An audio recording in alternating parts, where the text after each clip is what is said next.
Natalie Castillo, presidenta nacional del Colegio de Periodistas, desde Coquimbo. Hola Natalie, ¿cómo estás?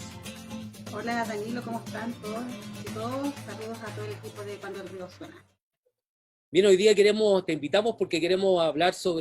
reflexionar sobre lo que está sucediendo a nivel nacional y también proyectar este escenario a lo que ha levantado el colegio desde hace bastante tiempo, que es el derecho a la comunicación y a la información, y también una ley de medios. El colegio ha planteado desde hace bastante tiempo la necesidad de tener una nueva constitución que garantice a la comunicación como un derecho humano. Entonces, vamos a comenzar inmediatamente. Queríamos preguntarte, Nati, que nos pueda hacer como un mapeo de lo que está sucediendo a nivel nacional. Sabemos que hay una situación bastante compleja en la región de la Araucanía, con 8 periodistas que están contagiados, y nos gustaría que nos hicieras como este primer mapeo de lo que está sucediendo a nivel nacional en las comunicaciones.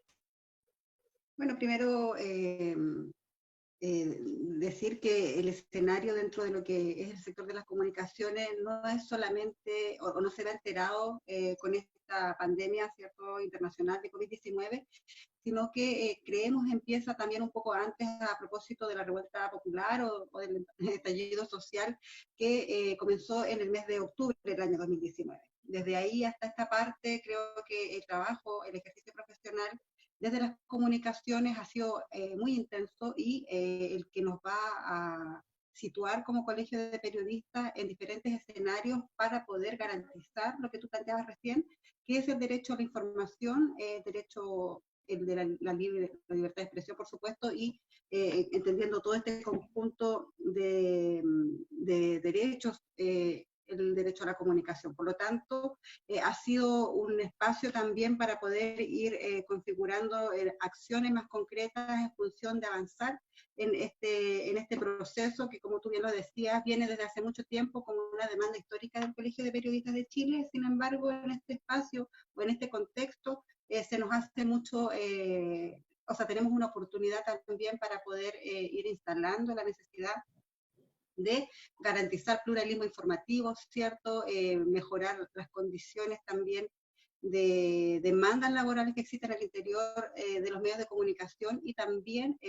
poner en evidencia este sistema de medios bastante concentrado que existe en nuestro país y que nos deja muchas veces ver diferentes realidades, particularidades, territorio, diversidad. Entonces creo que en el contexto principal, hoy la pandemia de COVID-19 o de coronavirus, también nos pone este diagnóstico por encima y nos damos cuenta que existen muchas precariedades laborales por una parte, de los y las personas que trabajan en el sector de las comunicaciones, periodistas, equipos de prensa, que en una primera instancia, cierto, pudimos percatarnos que no existen ningún tipo de protocolo frente a emergencias o desastres en las coberturas periodísticas, por ejemplo. Protocolos no solamente desde la perspectiva de cómo tenemos que realizar las coberturas, sino que también un elemento clave, que incluso hoy es una demanda laboral casi transversal, no solamente del sector de la salud, que sin duda son quienes debiesen tener en su primera instancia o demanda inmediata, son los elementos de protección personal. Estos famosos EPP que, si bien el personal de salud, hoy día la que le llaman la primera línea, en el marco de esta pandemia, requieren de estos elementos, también nos dimos cuenta que muchos otros trabajadores o profesionales que están en el marco de esta coyuntura sanitaria, esta contingencia sanitaria, también era necesaria. Y en ese sentido, prensa, periodistas que están trabajando, tratando de garantizar este derecho a información, que también podemos conversarlo en un rato más, no ha sido bastante fluida o no ha sido bastante de calidad la entrega de la información por parte de las vocerías principales, en este caso del gobierno, del Estado y del Ministerio de Salud directamente en relación a esta pandemia en nuestro país. Y por otra parte también pudimos ver otros elementos, como por ejemplo la necesidad de instalar un sistema de teletrabajo para aquellos colegas que no estaban directamente relacionados en la cobertura de COVID-19. Para ello también realizamos muchas o algunas conversaciones, por ejemplo, con la Asociación Nacional de Prensa, con su presidente, para poder avanzar y ver cuáles son las necesidades que hoy día tienen los colegas que estuvieron en este proceso. Y por supuesto, la importancia y lo que nos convoca también es la ciudadanía, a la gente, que pueda, hicimos llamados fuertes también respecto a poder informarse a través de los canales, que puedan tener, no canales oficiales, sino que a vocerías o a fuentes que tengan cierto nivel de expertise o oficial también, como las comunidades científicas, como el Colegio Médico, por ejemplo, las sociedades científicas que también están, Federación de Colegios Profesionales, el mismo gobierno, para evitar estas denominadas fake news o noticias falsas que también circulan en momentos cuando la gente tiene una necesidad inmediata de la información, más en este tiempo que igual es bastante ambiguo en términos de información. Así que eso, y en relación a lo que tú me planteabas de la Araucanía, claro que es un caso bastante complejo. Creo que lo que sucedió ahí no solamente atenta contra las y los periodistas que estaban directamente involucrados con la Seremi de Salud en ese momento, quien era portadora del virus COVID-19, y aún no podemos saber, porque es materia de investigación. A propósito del Consejo Regional de Araucanía, que es liderado por Santiago Rodríguez, él es el presidente de Araucanía del Colegio de Periodistas, y realizó una serie de acciones legales, ¿cierto?, para poder esclarecer cuáles son las responsabilidades reales que pueda tener esta persona, la Seremi de Salud, que se encuentra en cuarentena a propósito de su positivo, y que podría haber involucrado en términos directos en los equipos de prensa, pero también a la ciudadanía. Recordemos que esto es un contagio en cadena. Así que mucha fuerza a los colegas de allá de Araucanía. También no solamente estuvieron expuestos ahí, yo creo que es súper importante, Danilo, a la autoridad sanitaria que en un momento pudo habernos contagiado, sino que también ellos nos contaban con estos protocolos necesarios, que tenemos que avanzar en aquello, y también con el bajo resguardo que sus empleadores también le entregaron en su momento sin elementos de protección personal. Nati, Hay como un rapidito de todo sí, lo que no, sucedió no, súper bien en como este contexto. Además, tú lo señalabas porque la crisis de los medios de comunicación hoy día viene particularmente desde el estallido social, donde se empieza a cuestionar el tipo de información, la veracidad de la información, Claro. pero además también la cantidad, la pluralidad de los contenidos, etcétera. Entonces, creo yo que también esta pandemia viene como a poner en una situación de mayor crisis, cómo los medios de comunicación hoy día enfrentan en estas situaciones y obligan en este contexto a pensar en un proceso mayor. Primero que regule el tema de las noticias falsas, estamos llenos de noticias falsas. Hoy día la gente se está comunicando a través de estos soportes, como lo estamos haciendo, por ejemplo, hoy día. Entonces hay un cambio de paradigma. ¿Cómo enfrentamos también desde esta lógica del nuevo proceso que tenemos que vivir, que ahora se prolongó hasta octubre, cuando tengamos que dirigirnos a la urna y votar por una nueva constitución? ¿Cómo se va encadenando estos dos escenarios más políticos, también pero con la contingencia hoy día que es esta crisis sanitaria y lo que todavía estamos viviendo, que es el estallido y este movimiento social iniciado el 18 de octubre? Claro, porque más allá de los medios propiamente tal, yo creo que a partir bueno, el hito, ¿cierto? Se habla del 18 de octubre, pero yo creo que ahí tiene que ver, es una acumulación de demandas incumplidas por parte del Estado desde hace muchos años, no solamente en nuestro país, sino que si nos situamos también en el contexto regional, existieron muchos levantamientos populares, revueltas, estallido social en algunos gobiernos, ¿cierto? En algunos países cercanos de Latinoamérica, donde también se pone en evidencia la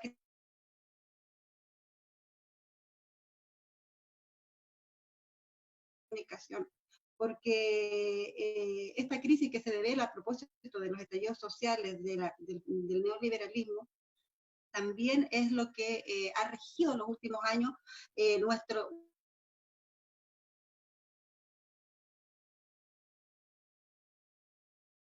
este sistema de medios. No profundiza democracia, muy por el contrario, cómo ese sistema de medios de comunicación están en manos, ¿cierto?, de personas o de intereses particulares, intereses empresariales, que tienen una línea ideológica bastante clara, y que eso también, ¿cierto?, resta o va en desmedro de lo que estamos exigiendo y que se exige también dentro de diferentes cartas, ¿cierto?, en relación a los derechos internacionales, como el derecho a la comunicación o la dimensión colectiva de la libertad de expresión. Y eso es un concepto que no se, o que no se cumple en nuestro país, pero sí hoy y en bastantes otras democracias del mundo, pero sí las personas, la ciudadanía organizada, también nosotros como Colegio de Periodistas y otras organizaciones de la sociedad civil, han planteado la necesidad y se han cuestionado la existencia de este sistema de medios de comunicación que no está garantizando esta dimensión colectiva, esta forma de ver todas las voces, ¿cierto?, reflejada en los diferentes contenidos que se ponen a disposición. Entonces, yo creo que tiene que ver mucho la forma en que hoy día la ciudadanía exige y demanda diferentes tipos de contenido. Por lo tanto, los medios de comunicación han ido, entre comillas, amoldándose un poco a esta exigencia que existe dentro de lo que es la demanda social. Con lo que pasó en el 18 de octubre pudimos ver durante las primeras semanas, y lo hemos conversado con diferentes colegas, que las agendas, ¿cierto?, de contenido o los temas que se estaban poniendo en la pauta de los medios de comunicación era cercanía, ciudadanía, retroalimentación, primera vez que veíamos a las juntas de vecinos, por ejemplo, a los presidentes de los sindicatos, hablando por la pantalla abierta de nuestros canales o de los canales de televisión, era un ejercicio, ¿cierto?, que se entendía que existía ahí un cambio a propósito de que Chile cambió. Sin embargo, sabemos que las grandes cadenas o las cadenas de medios de comunicación de nuestro país se sustentan bajo la lógica del mercado y de la publicidad. Y en ese sentido vuelve, y la ola, así como un tsunami, vuelve de nuevo y trata de equilibrarse un poco nuevamente a lo que ya existía antes. Y si vemos hoy día la parrilla programática, sí, obviamente dentro de lo que es la coyuntura, ¿cierto?, la actualidad es el tema de COVID-19, pero este cambio donde podíamos ver a las dirigentes sociales en las pantallas, donde podíamos conocer a las dirigentes estudiantiles, se quedó de lado y quedó en un espacio de la historia del país, y por lo tanto nos deja a quienes estamos dentro de la dirigencia del derecho, bueno, por el derecho a la comunicación, quienes apostamos a esta necesidad sea consagrada en una nueva constitución. Y es por ello que esperamos que dentro de este contexto, sabemos difícil, de emergencia sanitaria, podamos avanzar y no olvidar también que tenemos un plebiscito de entrada el 25 de octubre para poder aprobar aprobar una nueva constitución que nos dé garantía y que se pueda anunciar el derecho a la comunicación como un derecho fundamental. Entonces yo creo que igual no creo que cambie el estado de las cosas desde el punto de vista del sistema de medios de comunicación. Sin embargo, sí creo que ha existido no proliferación, pero sí han nacido nuevos medios de comunicación que tratan también de avanzar en esta dimensión colectiva, como conversábamos recién, de ver la información como un valor para las personas, ¿cierto?, garantizando su legítimo derecho a informarse. Y creo que eso es lo que debiésemos avanzar, pero concretar con medidas evidentemente reguladas. Y eso lo tenemos que realizar sí o sí dentro de un nuevo proceso constituyente. Conversamos con Natalie Castillo, presidenta nacional del Colegio de Periodistas, acá Cuando el Río Suena, una iniciativa impulsada por el Instituto de Ciencias y Humanidades Alberto Neumann. Natalie está en Coquimbo, yo me encuentro en Valparaíso y estamos realizando este diálogo para poder contextualizar lo que pasa con las comunicaciones. Tú, Nati, un poco comentabas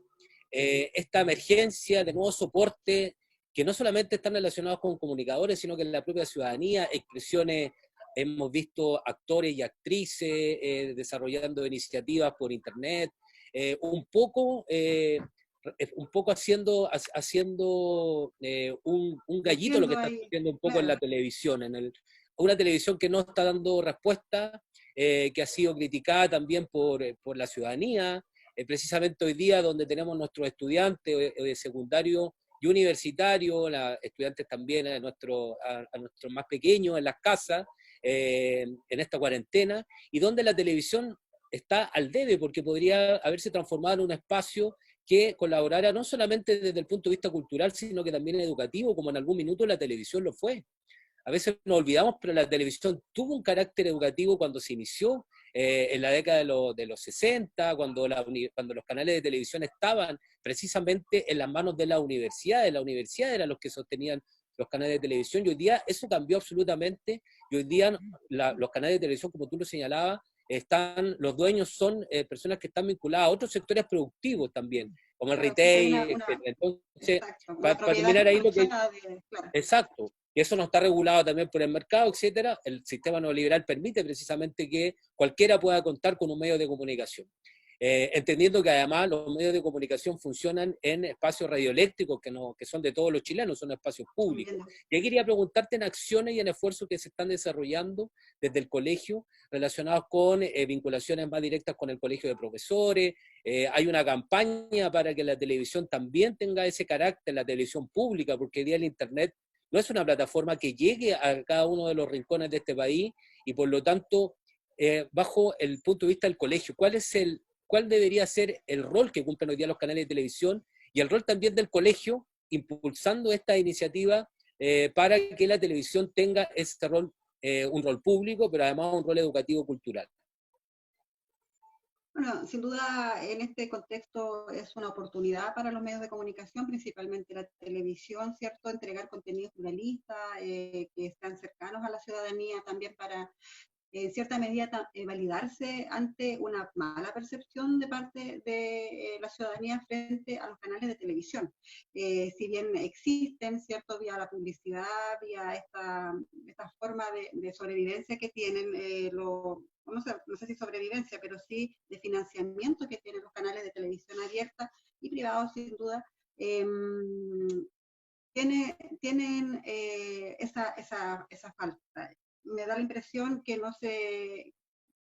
aún como en diferentes otros derechos, por ejemplo, previsional, a propósito de lo que está sucediendo en nuestro país, el tema de la salud, la educación, siempre existe por encima las leyes o lo que rige principalmente es el mercado. Yo creo que en este caso es lo que está pasando. Se tuvo la oportunidad de poder generar una parrilla programática que vaya directamente con contenidos culturales, educativos, de memoria, por ejemplo, con enfoques más territoriales o locales, pero mantenemos, ¿cierto?, una televisión bastante tradicional dentro de lo que ha sido los últimos 20, 30 años en nuestro país, binominalizada muchas veces, poca participación del sector social, de las organizaciones de la sociedad civil. Por lo tanto, creo que va respondiendo a la lógica que hoy tenemos y que nos tuvo también desde octubre a la fecha con una movilización constante, debido a que vemos que en nuestro país siguen existen exclusiones, ¿cierto? Este baile de los que sobran también se ve reflejado en los medios de comunicación. Entonces, creo que en este caso de COVID-19, bueno, hay proyectos, ¿cierto? Como los que está planteando el Colegio de Profesores, a quien también hemos mantenido una conversación bastante fluida en relación a la necesidad de avanzar una televisión que garantice educación, cultura, pero ellos también están trabajando la parte de trabajo más directo, telemático, con con el tema del área curricular, ¿cierto? Para que los chicos y chicas avancen en función de las clases y las asignaturas que hoy día nos están realizando a propósito de este aislamiento preventivo. Creemos que es un gran paso, creemos que esta red de actores, actrices, artistas que están abogando por una televisión educativa en el marco de esta pandemia, nos tiene que dar el pie a quienes estamos trabajando esta temática desde hace algunos años atrás,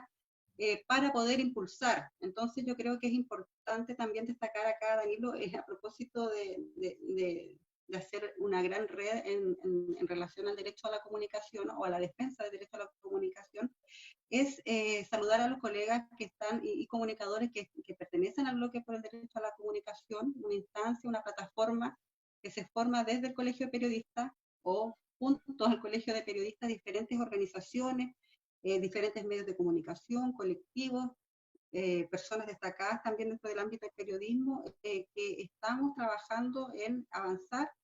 que este tipo de políticas, como la que está planteando hoy día el Colegio de Profesores, a propósito también de lo que estamos planteando como Colegio de Periodistas, de tener una televisión pública, de tener una regulación de los medios de comunicación en nuestro país, que garantice pluralismo de contenidos, por ejemplo, que el Estado cumpla un rol y garantice también el derecho a la comunicación de la ciudadanía, todas esas organizaciones que conforman el bloque por el derecho a la comunicación deben avanzar hacia la necesidad de una nueva constitución y que sea, bueno, a través de asamblea constituyente o convención constitucional, podamos en definitiva poder lograr y concretar este anhelo que no solamente son de las organizaciones que están dirigiendo estos espacios, estos procesos, sino que, como tú lo decías recién, Danilo, es un sentir ciudadano, es un sentir ya de las audiencias. La exigencia a través de redes sociales se puede percibir bastante fácil. Bueno, hay hartas encuestas, ¿cierto? Plaza pública ha salido en relación a cuál es la valoración de la ciudadanía respecto a algunos medios de comunicación, que no vamos a validar como único referente una encuesta, por ejemplo, pero sí también podemos ver que el consumo de televisión tampoco es positivo por parte de las audiencias, ya que no lo consideran también, que no genera la expectativa, ¿cierto?, que la ciudadanía hoy día está exigiendo, y eso también es algo positivo para nosotros, porque así nos impulsa a seguir trabajando y a fortalecer esta política programática del derecho a la comunicación. Y en ese sentido ahí realizamos bastante, quizás tú me podrías ayudar en relación a un proyecto que se está gestando, bueno, se produjo durante la semana pasada y se realizó el lanzamiento esta semana. Se trata de una webserie que están coordinando ahí los colegas de la televisión, produciendo, y se están emitiendo a través del medio digital El Desconcierto. Así que se llama La Revolución Parte por Casa, y hay una serie de contenidos de educativos, culturales, de realizaciones nacionales y locales también, con diferentes enfoques de memoria. Hay uno súper interesante que es Casatea, que habla sobre la neurodiversidad en relación a la gente con espectro autista, así que y bastantes series premiadas que van a ser contadas por sus propios protagonistas. Así que es un aporte que se ha realizado desde el Colegio de Periodistas para poder decir que sí es posible hacer televisión de calidad o diferentes soportes, no solamente televisión, sino que hay diferentes plataformas para poder avanzar en este interesante debate que tenemos, que es el derecho a la comunicación y una ciudadanía informada. Sin duda constituye un aporte al pensamiento crítico y a la profundización de las democracias. Mira, aprovechamos de pasar el aviso, como decía la Nati, la Revolución Parte por Casa todos los días a las 12:30, de lunes a viernes son los estrenos, por El Desconcierto, UPLA TV y el Colegio de Periodistas, en esta alianza que también trata de aportar, como decía Nati, a una televisión educativa cultural. Para ir finalizando nuestra entrevista, se nos pasó rápido, por lo menos a mí se me pasó rápido, poder hacer como una especie de síntesis a propósito de lo que tú planteabas al final, que era este gran bloque por el derecho a la comunicación, que no solamente reúne a periodistas, sino que también el mundo de las comunicaciones, que es tan amplio, desde realizadores audiovisuales, de cineastas, fotógrafos, gráficos, etc. Pero también es importante este guiño que tú das hacia la ciudadanía. También se toca hoy día el derecho a la información, el derecho a la comunicación como un derecho humano, pero también el derecho que tiene la comunidad, la ciudadanía, a expresarse también a través de distintos soportes. Hoy día ya se derrumbó el paradigma que solo los periodistas, los que pueden estudiar, son los que pueden construir distintos soportes y formatos de comunicación. Lo hemos visto en las redes sociales todos los días. Entonces, hay un paradigma nuevo, es un escenario interesante a propósito de esta crisis tan profunda que hemos vivido durante ya los últimos 6 meses, desde el 18 de octubre en hacia adelante, para que podamos hacer estas palabras de cierre y podamos contextualizar también en esto las proyecciones que tiene, y porque estas proyecciones también hablan de que esta regulación que apunta a tener un periodismo más pluralista, con la diversidad de miradas, voces, los territorios, multicultural, diversidad en toda su amplitud, es una tremenda oportunidad para avanzar a esa televisión, no solamente esa televisión tan amplios como de los medios comunitarios, los compañeros y compañeras que están resistiendo desde las radios comunitarias, desde las distintas plataformas, desde el cine, desde la televisión universitaria, etcétera. Hoy día es un escenario interesante para poder abordar, y cómo este bloque por el derecho a la comunicación y particularmente el Colegio de Periodistas asumen este desafío para los próximos tiempos? Bueno, de todas formas es un escenario diferente. Creo que todas y todos podemos convivir dentro de lo que es el sector de las comunicaciones, de este sistema de medios. Muchas veces no se entiende muy bien por qué estamos en un espacio donde podamos defender también a quienes no son periodistas cuando están realizando ciertas labores relacionadas a las comunicaciones, como el reporteo, como denuncia. Acá hay un tema ético importante que sí nosotros defendemos como Colegio de Periodistas y es garantizar, ¿cierto?, un trabajo éticamente correcto dentro de los códigos, ¿cierto?, que a nosotros nos rigen principalmente. Creo que esa es la primera directriz que tenemos que tener como Colegio de Periodistas, más no tenemos que excluir o discriminar a quienes hoy no ejercen de manera profesional. Sin embargo, ¿por qué? ¿Por qué digo esto? Porque es necesario que a propósito del proceso constituyente que vamos a vivir a partir, bueno, que ya estamos viviendo, dicho sea de paso, el proceso constituyente existe, está un poco alejado de la agenda, ¿cierto? Pero sí estamos en un proceso en donde tenemos que ser capaces de poder posicionar esta demanda transversal, como es el derecho a la comunicación, y como tú también lo planteas, bajo las dimensiones de la libertad de expresión, pero también del derecho a informarme. Por lo tanto, creemos que no es una tarea solamente de profesionales de las comunicaciones, en este caso periodistas, sino que también constituye a todos quienes realizan desde diferentes espacios, desde diferentes trincheras, por decirlo, el derecho a la comunicación o tratan de avanzar en aquello. Entonces creo que es súper importante que en este momento clave para nuestra democracia,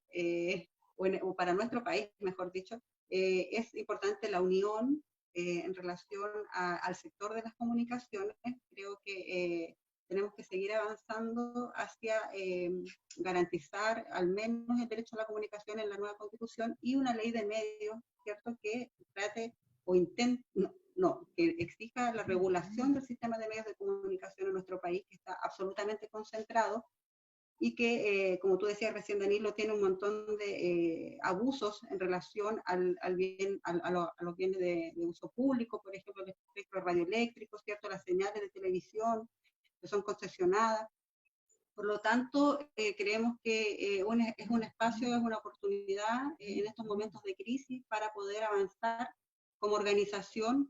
El fortalecimiento interno es súper importante, por eso si nos están mirando nuestras compañeras, colegas y compañeros, colegas a nivel nacional, creo que es súper importante el trabajo fraternal, cohesionado, ¿cierto?, bajo directrices que también las tenemos absolutamente claras. Tuvimos nuestro Congreso Nacional hace 2 meses atrás en la ciudad de Antofagasta, donde sacamos nuestro manifiesto o nuestras líneas políticas para los próximos 2 años. Por lo tanto, en ese sentido, creo que es súper importante mantener esta unidad del Colegio de Periodistas en función de avanzar en derechos mayores que superen el Colegio de Periodistas. Tiene que ser un aporte a la democratización de nuestro país y, en ese sentido, la democratización de los medios de comunicación que estén a disposición de la ciudadanía para poder garantizar, ¿cierto?, una democracia más plena, más participativa, que es lo que se ha exigido durante los últimos meses en nuestro país. Nati, desde acá de San Roque, del Cerro San Roque, Valparaíso, te abrazamos, te agradecemos el tiempo, te mandamos un abrazo allá a Coquimbo, donde estás tú. Natalie Castillo, presidenta nacional del Colegio de Periodistas, con quien hoy día reflexionamos sobre, se nos hizo corto el programa, podríamos haber hablado también muchas cosas, pero nuestro programa va a tener muchos invitados donde vamos a tener dirigentes sindicales, sociales, también académicos, para reflexionar también sobre lo que está sucediendo hoy día en el marco de esta pandemia del coronavirus. Lo dejamos hasta acá, les damos las gracias por visitarnos. El programa queda disponible, así que lo podamos revisar. Esta es una iniciativa realizada por el Instituto de Ciencias y Humanidades Alberto Neumann de Valparaíso. Los abrazamos a cada uno de ustedes que nos escucharon y les recordamos que estamos todos los martes y jueves a las 18 horas por nuestro Facebook Live. Así que nos vemos en otra oportunidad. Gracias por la compañía.